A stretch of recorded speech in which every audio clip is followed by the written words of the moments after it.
The courtroom smelled of stale coffee and desperation. Beckett Callahan sat rigidly on the wooden bench, his knuckles white as he gripped his daughter's small hand. Beside him, 6-year-old Daisy pressed herself against his arm, her brown eyes wide with confusion and fear. She didn't understand why they were here. She didn't understand why her mother, the woman who had abandoned them 3 years ago, was suddenly fighting to take her away. All she knew was that her daddy was scared, and when her daddy was scared, the world felt like it was tipping sideways. "All rise." The judge entered, a stern-faced woman with silver hair and eyes that had seen too many broken families. Beckett's stomach lurched. He had spent every penny he had on the best lawyer he could afford, but it wasn't enough. It was never enough. He was just a carpenter, a man who built beautiful things with his hands but couldn't seem to build a stable life on paper. His ex-wife, Priscilla, had married a wealthy real estate developer. She had money, connections, and a legal team that made Beckett's single attorney look like a fresh graduate. "The court has reviewed the evidence presented by both parties," the judge began, her voice flat and clinical. "Ms. Sterling's legal team has raised concerns regarding the living conditions of the minor child, Daisy Callahan. It has been noted that the father's residence lacks sufficient space for a growing child, that his income is unstable, and that his work schedule requires him to leave the child in the care of neighbors for extended periods." Beckett felt Daisy's hand tremble. He squeezed it gently, forcing himself to breathe. He could feel the eyes of the courtroom on him. The pity, the judgment, the quiet whispers. He was a failure. He was a working-class man in a system that favored wealth. He was a single father in a world that still, despite everything, assumed mothers were the better parents. Furthermore, the judge continued, there are concerns about the father's ability to provide adequate educational opportunities. Ms. Sterling has proposed enrolling Daisy in the prestigious Ashford Academy, an opportunity the father cannot afford. The court takes these matters seriously. The welfare of the child is paramount. Beckett's attorney, a tired-looking man named Mr. Holloway, stood up. He was a decent lawyer, but he was overworked and underpaid, and Beckett could see the defeat in his eyes before he even opened his mouth. "Your Honor, my client is a devoted father," Mr. Holloway began. "He has never missed a single school event. He has never failed to provide for his daughter's basic needs. He has maintained a stable home for 3 years since the mother's departure. The allegations of instability are unfounded and, frankly, insulting to a man who has sacrificed everything for his child." "The allegations are supported by documentation," the judge replied coolly. "The father's income is inconsistent. He works freelance jobs with no guaranteed hours. The child spends significant time with neighbors and babysitters. These are not ideal conditions for a young child's development." "Your Honor, with respect, ideal is not the legal standard," Mr. Holloway argued, his voice pleading now. "The standard is what is in the best interest of the child. And Daisy is thriving. She is happy, healthy, and deeply bonded to her father. Removing her from the only home she has ever known would cause irreparable emotional harm." Priscilla's attorney, a sharp-dressed woman with a predatory smile, rose smoothly. She was the kind of lawyer who charged by the hour and made sure every minute counted. "Your Honor, my client is simply asking for what is best for her daughter. Ms. Sterling has the resources to provide Daisy with a life of opportunity. A proper home. A top-tier education. The father is a good man, but good intentions do not pay the bills. He cannot give Daisy what she deserves. He cannot give her the future that my client can." Beckett felt the walls closing in. He had known this was coming. He had known it the moment Priscilla's lawyer had filed the petition. Priscilla had never wanted Daisy. She had left when the baby was barely 3 years old, bored with motherhood and eager to chase a richer man. She had walked out the door without looking back, leaving Beckett with a crying infant and a shattered heart. He had rebuilt his life from the rubble, piece by piece, working double shifts, learning to braid hair and pack lunches and kiss scraped knees. He had become everything Daisy needed. But now Priscilla had married wealth. Now she had a new husband and a sprawling mansion. Now she had decided she wanted to play the role of doting mother. It wasn't about Daisy. It never had been. It was about image. It was about control. It was about proving to the world that she wasn't the monster who had abandoned her own child. And Daisy was the pawn in her game. The court will recess for 1 hour to deliberate, the judge announced. I will return with my decision. Beckett scooped Daisy into his arms, holding her close as the courtroom emptied around them. She wrapped her tiny arms around his neck, burying her face in his shoulder. Her small body was shaking, and he could feel her tears soaking through his shirt. "Daddy, are they going to take me away?" she whispered, her voice muffled against his flannel shirt. "Are they going to send me to live with that lady?" "No, sweetheart," he said, his voice cracking despite his best efforts to stay strong. "No one is taking you anywhere. I won't let them. I promise, Daisy. I promise." But even as he said the words, he didn't believe them. He had seen the way the judge looked at him. He had seen the way Priscilla's lawyer smiled, confident and cruel. He was fighting a battle he couldn't win, and the only weapon he had was love. And love, he had learned the hard way, wasn't always enough. 20 miles away, in the glass and steel tower of Montgomery Industries, Cordelia Thorne was having the worst day of her professional life. It was supposed to be a triumph. She had spent 18 months orchestrating a hostile takeover of a rival corporation, a brutal, cutthroat campaign that had left bodies, metaphorically speaking, strewn across the business world. She had crushed her competitors, outmaneuvered the board, and secured a deal that would double her company's valuation. She had done everything right. She had been ruthless and brilliant and relentless. And she felt absolutely nothing. She stood at the floor-to-ceiling windows of her corner office, staring down at the tiny cars crawling along the streets below. The city stretched out before her like a kingdom, and she was its queen. But it was a lonely throne. The office was enormous, decorated in shades of gray and silver, sleek and cold and utterly devoid of warmth. There were no photographs on her desk. No personal touches. No evidence that a real human being lived and breathed inside these walls. Her reflection stared back at her from the glass. She was beautiful, she knew that. High cheekbones, sharp green eyes, a cascade of dark hair that she wore in a severe bun. She looked like a porcelain doll, flawless and untouchable. She had spent years cultivating that image. The Ice Queen. The Steel Magnolia. The woman who could make grown men weep with a single glance. But inside, she was hollow. She had built her entire life around success, convinced that if she achieved enough, if she conquered enough, she would finally feel whole. But the emptiness had only grown. It was a black hole at the center of her chest, consuming everything she threw into it. She had sacrificed everything for her career, her friendships, her relationships, her chance at a family. She had told herself it was worth it. She had told herself she didn't need anyone. But late at night, alone in her penthouse apartment, the silence was deafening. She would lie awake, staring at the ceiling, wondering if this was all there was. Wondering if she had made a terrible mistake. Her phone buzzed. It was her assistant, a nervous young woman who had somehow survived longer than any of her predecessors.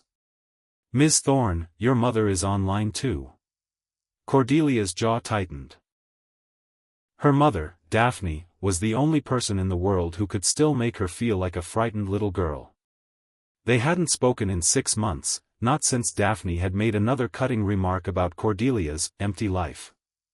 Daphne was a society matron, obsessed with appearances, obsessed with the fact that her brilliant daughter was 34 and still unmarried, still childless, still nothing but a corporate machine.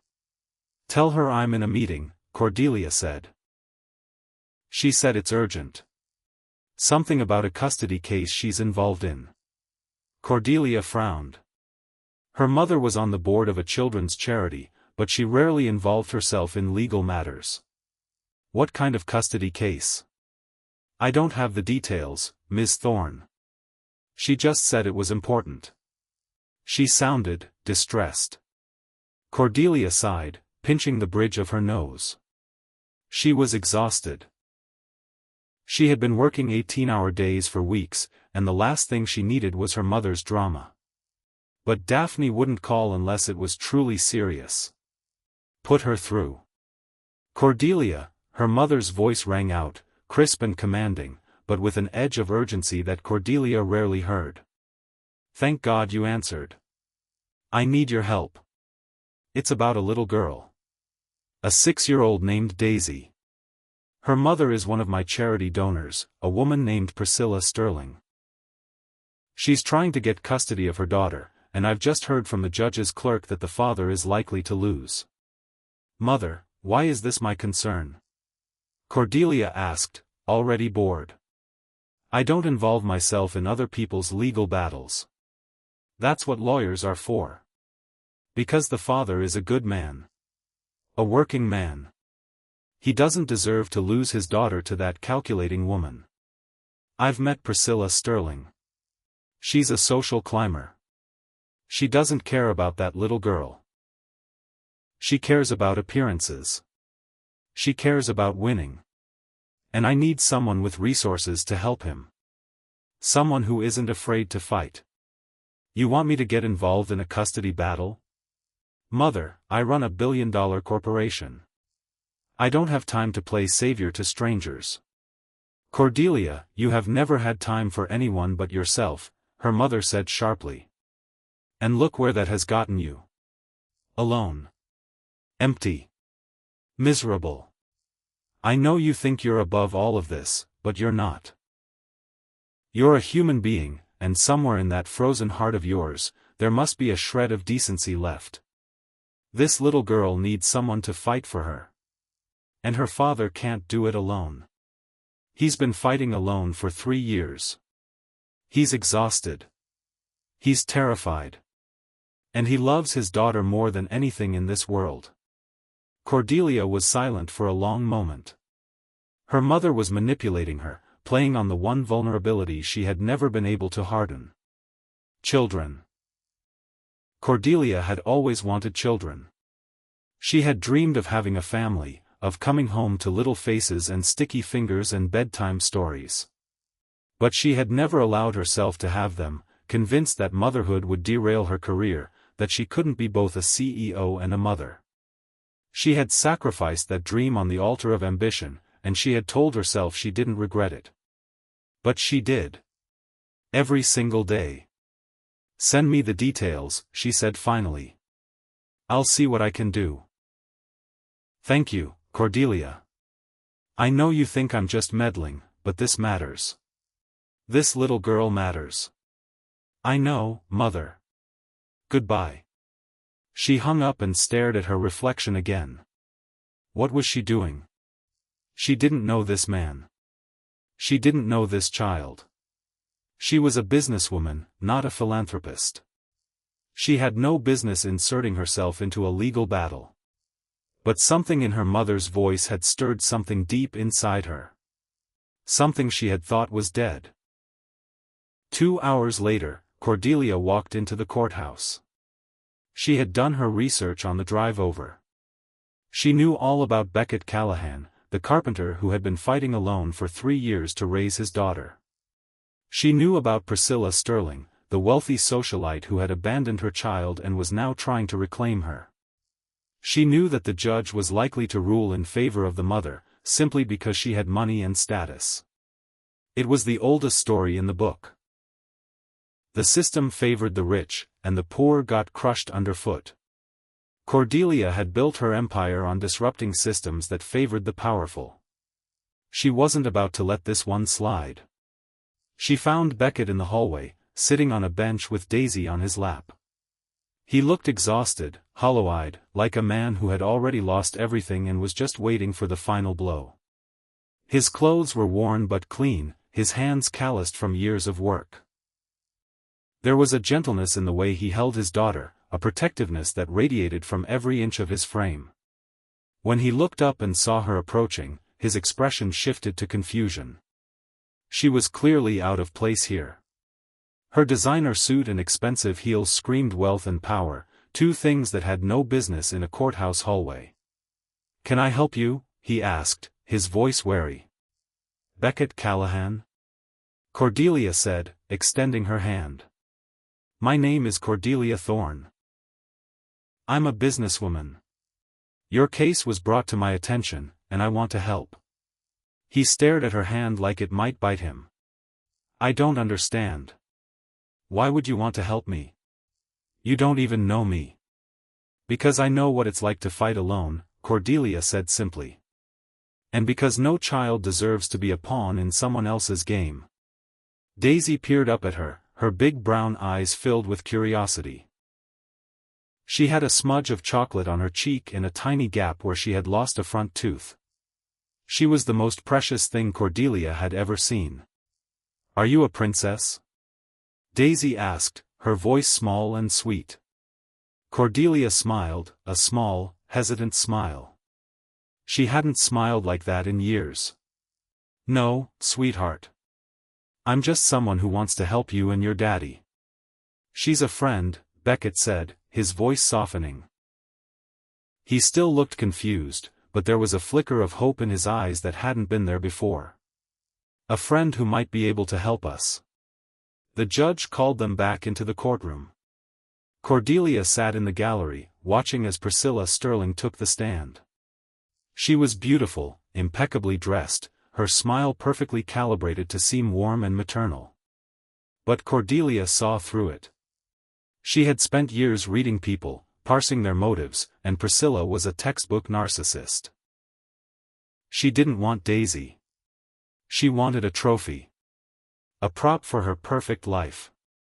"Your Honor," Priscilla's attorney began, "my client has the means and the desire to provide Daisy with a life of opportunity. A spacious home in the best neighborhood. A private education at Ashford Academy, where she will receive the finest instruction available. A stable family environment with two parents who can provide for her every need. The father, while well-meaning, simply cannot compete with what Ms. Sterling can offer. He is a good man, but good intentions do not pay for private schools. They do not pay for ballet lessons or summer camps or college tuition." Beckett's face went pale.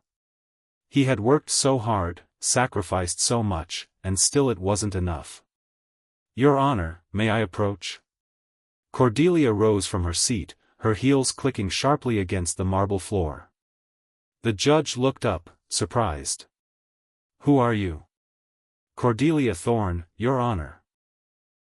I'm not a party to this case, but I have information that I believe is relevant to the court's decision." "I don't know who you are, but this is highly irregular," the judge said, her brow furrowing. "This court does not permit random spectators to intervene in proceedings."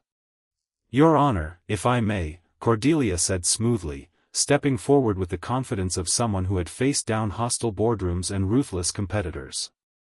"I am the CEO of Montgomery Industries. I oversee a portfolio of businesses that includes multiple childcare facilities, educational programs, and family housing developments. I also serve on the board of several children's charities. I have extensive experience in child welfare, and I would like to offer my expertise to the court." Priscilla's attorney scoffed loudly. "Your Honor, this is a blatant attempt to intimidate the court. This woman has no standing here. She has no connection to this case. She is simply grandstanding for her own purposes." "She has standing if I grant it," the judge said, her eyes narrowing with interest. "Ms. Thorne, what exactly are you proposing?" "I'm proposing, Your Honor, that the court consider the fact that financial resources are not the only measure of a parent's fitness," Cordelia said, her voice ringing with conviction. "I have reviewed the evidence presented by both parties. The father, Mr. Callahan has demonstrated a consistent and unwavering commitment to his daughter. He has been her sole caregiver for 3 years. He has never missed a single school event. He has never failed to provide for her basic needs.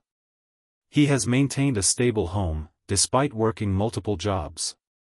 The mother, by contrast, abandoned her child when she was barely 3 years old. She only reappeared after she married wealth. The timing of this petition is suspicious, to say the least. The judge leaned forward, her expression unreadable.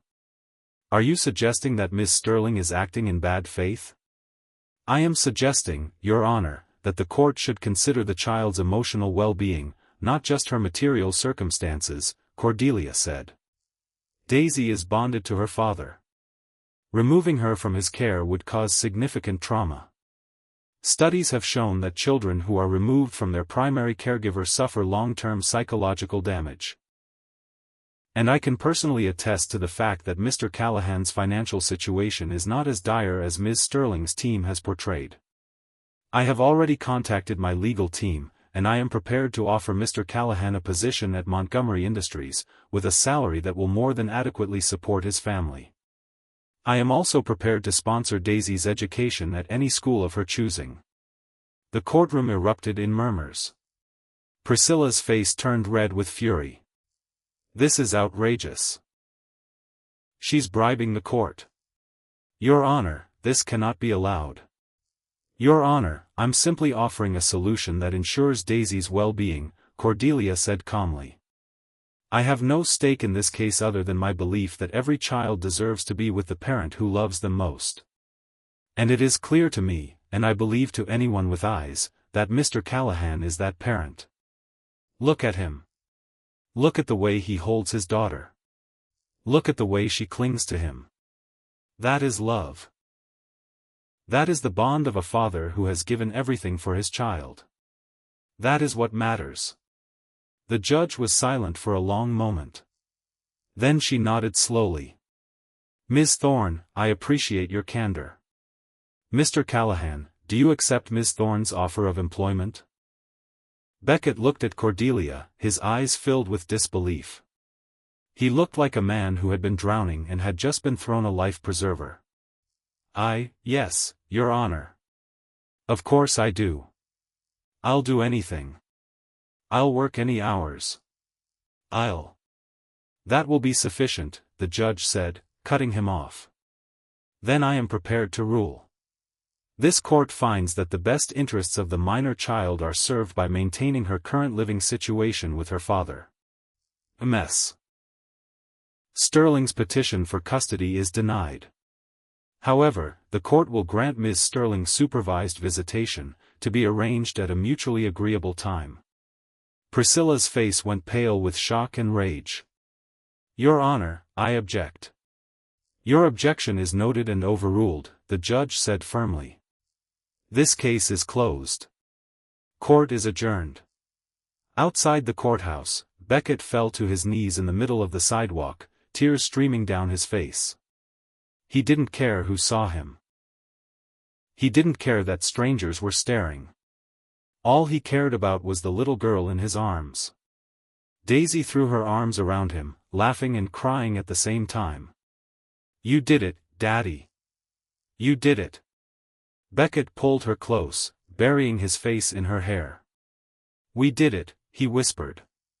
We did it, baby. We did it. Cordelia stood a few feet away, watching them. She felt something strange in her chest, something she hadn't felt in years. It was warmth. It was longing. It was the ache of seeing something beautiful that she had never allowed herself to have. She had spent so long building walls around her heart that she had forgotten what it felt like to care about someone else. I don't know how to thank you, Beckett said, rising to his feet. He approached her, his eyes still wet with tears. You saved my daughter. You saved my life. I owe you everything. You don't owe me anything, Cordelia said, shaking her head. I did what was right. That's all. Still, Beckett said, shaking his head. I want to find a way to repay you. Anything. I'll work for you for the rest of my life. I'll do anything you ask. Just name it. Just be a good father, Cordelia said softly. That's all I ask. That's all I've ever wanted for Daisy. Just be there for her. Daisy tugged on her sleeve, her big brown eyes pleading. Can you come to dinner with us? She asked. We don't have much, but Daddy makes really good spaghetti. And we have ice cream for dessert. Chocolate and vanilla. Please. Please say yes. Cordelia looked down at the little girl, her heart aching. She had never been invited to a family dinner. She had never been part of anything warm and real. She had built a fortress around her heart, but Daisy's sweet face was making the walls crumble. I wouldn't want to intrude, she said. You're not intruding, Beckett said, his voice earnest. We want you there. Both of us. If you're not too busy, that is. I know you're probably incredibly busy. I understand if you can't. Cordelia hesitated. She was always too busy. Her calendar was a wall of meetings and deadlines and obligations. But for once, she didn't want to be. For once, she wanted to be somewhere else. Okay, she said. Dinner sounds perfect. The next few months changed everything. Cordelia started coming to Beckett's small house regularly. It was a modest place, a two-bedroom cottage with a tiny kitchen and a postage stamp yard, but it was filled with warmth. She would show up with groceries, helping him cook in the kitchen that was barely big enough for 2 people. She would sit on the floor with Daisy, doing puzzles and playing games. She would stay late, long after Daisy had gone to bed, talking with Beckett about everything and nothing. She learned that he had built their house with his own hands, every beam and nail a labor of love. He had poured his heart into it, determined to give Daisy a home she could be proud of. She learned that he had lost his parents young, that he had been raised in foster care, that he had always dreamed of having a family of his own. She learned that he was the kindest, most selfless man she had ever met, a man who gave everything he had to the people he loved. And slowly, inexorably, she fell in love with him. It terrified her. She had never let herself love anyone. She had always been too afraid of getting hurt, of being vulnerable, of losing control. But Beckett was different. He saw past her armor. He saw the woman she had buried under layers of ambition and success. And he loved her anyway. I don't know how to do this, she admitted one night, sitting on his porch, staring out at the stars. I don't know how to be in a relationship. I don't know how to be soft. I've spent my whole life being hard. I've spent my whole life pushing people away. You don't have to be soft, Beckett said, taking her hand. Just be yourself. That's all I want. That's all I've ever wanted. I fell in love with Cordelia Thorne, CEO. I fell in love with the woman who walked into a courtroom and saved my daughter. I fell in love with the woman who is sitting here right now, looking scared and confused and completely perfect. But what if I mess it up, she whispered, her voice breaking. What if I ruin everything? What if I hurt you? What if I hurt Daisy? I'm not good at this, Beckett. I've never been good at this. I don't know how to love someone without destroying them. You won't, he said, squeezing her hand. And even if you do, I'll still be here. I'm not going anywhere, Cordelia. I love you. I love you more than I've ever loved anyone. And I'm going to spend the rest of my life proving to you that you're not broken. You're not cold. You're not empty. You're the most beautiful person I've ever known. The words hit her like a tidal wave. She had never been loved like this. She had never been seen like this. And in that moment, she decided to stop running. She decided to stop hiding. She decided to let herself be happy. The wedding was small and simple, exactly the way Beckett wanted it. A backyard ceremony, with Daisy as the flower girl, scattering petals with wild abandon. Cordelia wore a simple white dress, and Beckett wore his best shirt. The guests were a mix of Daisy's classmates, Beckett's neighbors, and a few of Cordelia's business associates who couldn't quite believe the Ice Queen had finally melted. When the officiant asked if anyone objected, Daisy yelled, "I want cake," and everyone burst into laughter. It was chaotic and messy and absolutely perfect. And when it came time for the vows, Cordelia looked into Beckett's eyes and said the words she had been waiting her whole life to say. "I thought I had it all," she said, her voice steady despite the tears streaming down her cheeks. "I had money. I had power. I had respect. But I was empty. I was alone. And then I met you. You showed me what it means to love. You showed me that family isn't about perfection, or wealth, or the things you can measure. It's about the people who show up, who fight for you, who never let you go. You and Daisy, you are my family. And I promise to love you, to protect you, to be there for you for the rest of my life. I promise to never push you away when I'm scared. I promise to never run away again. Because with you, I'm not scared. I'm home." Beckett's eyes were full of tears. "I promise to love you," he said, his voice rough with emotion. "I promise to never let you feel alone. I promise to always be there, to always fight for you, to always show up. You are not cold, Cordelia. You are not empty. You are the warmest person I know. You are the most generous person I know. And I will spend the rest of my life proving to you how much you mean to me.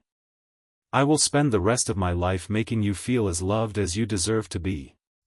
Daisy ran up and hugged them both, and the crowd erupted in applause. It was the happiest moment of Cordelia's life. 5 years later, Cordelia sat in her office, now the headquarters of the Thorne Callahan Foundation, a non-profit dedicated to helping single parents fight custody battles. She had stepped down from her corporate empire, choosing a life of meaning over a life of money. She was happier than she had ever been. Her phone buzzed. A text from Beckett. "Ready to head to the park. Daisy is driving me crazy. She wants to show you the painting she made at school. I think it's of you. You're her hero. You're mine too." Cordelia smiled, a warm, genuine smile. She looked at the framed picture on her desk, the three of them, arms around each other, laughing at the camera. Daisy was now a talented young artist, her work displayed in galleries across the city. Beckett was still the same kind-hearted man she had fallen in love with all those years ago. He was her partner, her best friend, her rock. She typed back, "On my way. Tell Daisy Mama's coming." She put on her coat and headed out the door, her heels clicking a confident rhythm on the marble floor. She was no longer the Ice Queen. She was Cordelia Callahan, wife, mother, and the happiest woman in the world. She had finally found the family she always dreamed of. And she was never letting go. The sun was shining, the birds were singing, and Cordelia knew, deep in her heart, that this was exactly where she was meant to be. Not in a cold, empty penthouse, but in a warm, chaotic house filled with love and laughter. She had learned, finally, that true success isn't measured in money or power. It's measured in the hearts you touch and the lives you change. And she had changed the lives of two people, her husband and her daughter, just as they had changed hers. She was Cordelia Callahan, and she was finally, completely, undeniably whole.